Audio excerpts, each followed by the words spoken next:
Hello and welcome. My name is Biagio Mazza, Pastoral Associate at St. Sabina Parish in Belton, Missouri, and I'm here to welcome you to another Do You Know series question. As we continue our series on Pope Francis' Encyclical Fratelli, Tutti on Fraternity and Social Friendship, today's Do You Know question is, do you know why Pope Francis calls all to be artisans of peace, forgiveness, and reconciliation? In this video, we focus on chapters 7 and 8 of Fratelli Tutti. Chapter 7 is called Paths of Renewed Encounter and focuses on the importance of promoting reconciliation and social friendship in order to build a more just and peaceful world. Pope Francis calls all to work at peace in order to do what? To heal wounds that are open in the world.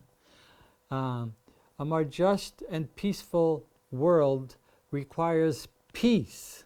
And peace, the whole peace process, requires an enduring commitment and a patient effort to seek truth and justice. For Pope Francis, truth is inseparable to justice and mercy.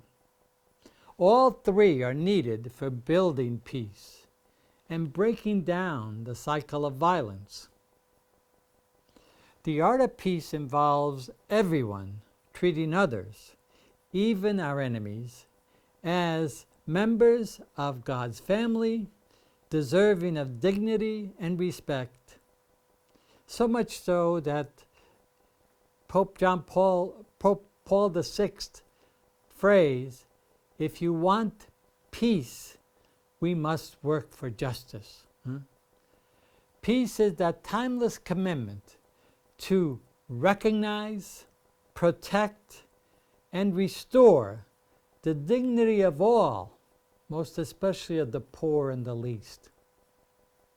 Integral to peace is the importance of forgiveness, which is a necessary component of Christianity and of all religions. True reconciliation, integral to peace overall, is the importance of forgiveness and a necessary component of true reconciliation.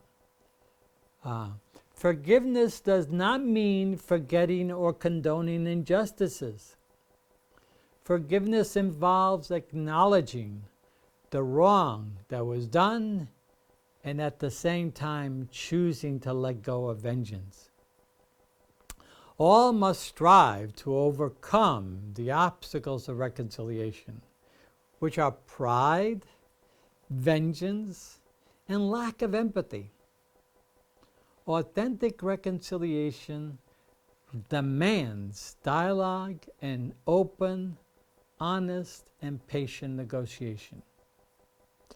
We can never move forward, according to Pope Francis, without remembering the past, yet resolving not to seek revenge.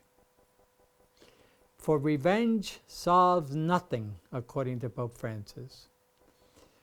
The Shoah, the Holocaust, the dropping down of bombs on Hiroshima and Nagasaki, the indigenous genocide of the indigenous people, racism, Pope Francis encourages all to confront these historical injustices and to work towards healing and reconciliation. War and the death penalty, according to Pope Francis, are two false answers to the quest for solutions in conflict situations. Given nuclear weapons, war can never be justified in any context whatsoever. Every war leaves the world worse than it was before. Pope Francis encourages the nations to eliminate nuclear weapons and to use the money to establish a global fund to eliminate hunger and to help developing nations so that people don't have to leave their homelands for other places. The death penalty for Pope Francis is completely inadmissible and he calls on all to strive for its worldwide abolition. Chapter 8 is entitled Religions at the Service of Fraternity in Our World. It's the concluding chapter of this encyclical, and it focuses on the importance that religion can play in promoting fraternity and social cohesion in our world. Religions play a crucial role in promoting dialogue, understanding, and cooperation, including efforts to promote peace, justice, and respect for human dignity. Religious differences have at times led to conflicts and violence, and Pope Francis calls all religious leaders to condemn violence and to promote dialogue and cooperation.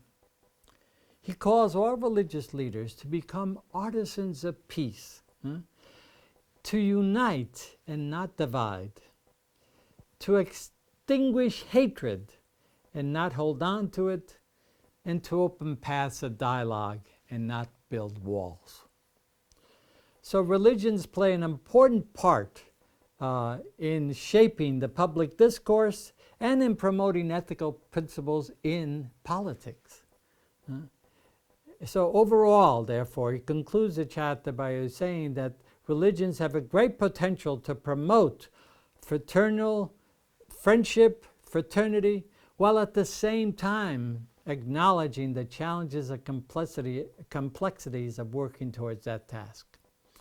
So I hope this has helped to explain just a bit of what chapters 7 and 8 of Pope Francis' Fratelli Tutti are all about, and I hope you'll return again to More Do You Know series as we conclude our videos on Fratelli Tutti.